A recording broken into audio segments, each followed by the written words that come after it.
কোনো ঘুর বাংলাদেশে চলবে না। একটা সমৃদ্ধির বাংলাদেশ আমরা যেটা স্বপ্ন দেখি, আসলে আমরা সবাই হাতে হাত রেখে কাঁধে কাঁধ মিলিয়ে আমাদের নতুন বাংলাদেশ গড়ে তুলতে। প্রতিহিংসার রাজনীতি আমরা বাংলাদেশে আর দেখতে চাই না। আমরা হানাহানি মারামারি এটা দেখতে চাই না। আমরা জাতি ধর্ম বর্ণ নির্বিশেষে আমরা যেন সবার প্রতি মানবিক হতে পারি, আমরা সেটা চাই।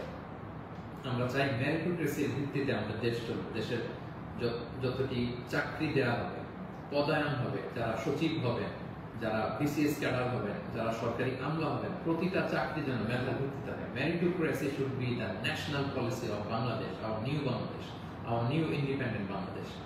আমি দায়িত্বশীলদের কাছে অনুরোধ করছি, আমাদের ন্যাশনাল কয়েকটা পলিসি থাকা দরকার। সিঙ্গাপুরের 3-4টা জাতীয় পলিসির মধ্যে একটা হচ্ছে মেরিটোক্রেসি। রাষ্ট্রীয়ভাবে যেন ঘোষণা দেওয়া হয় যে মেরিটোক্রেসির ভিত্তিতে আমাদের বাংলাদেশ চলবে।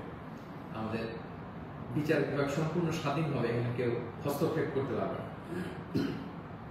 কোনো চাঁদাবাজি আমাদের বাংলাদেশে চলবে না, কোনো ঘুষ বাংলাদেশে চলবে না। একটা সমৃদ্ধির বাংলাদেশ আমরা যেটা স্বপ্ন দেখি, আমরা যে স্বাধীন বাংলাদেশের স্বপ্ন দেখি, আমরা যেন একসাথে সেটা করতে পারি। Together we rebuild hour nation again, ইনশাআল্লাহ।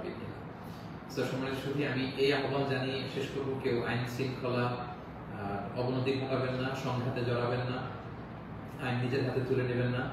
সংখ্যালঘু ভাইদের দিকে দৃষ্টি রাখুন, কারণ এইটাকে তারা টার্গেট করে একটা প্রতি বিপ্লব, দেশে একটা ক্যাওটিক সিচুয়েশন তৈরি করবে।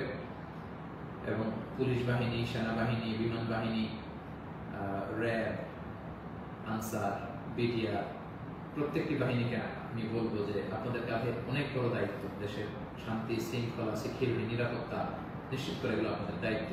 আসলে আমরা সবাই হাতে হাত রেখে কাঁধে কাঁধ মিলিয়ে আমাদের নতুন বাংলাদেশ গড়ে তুলব।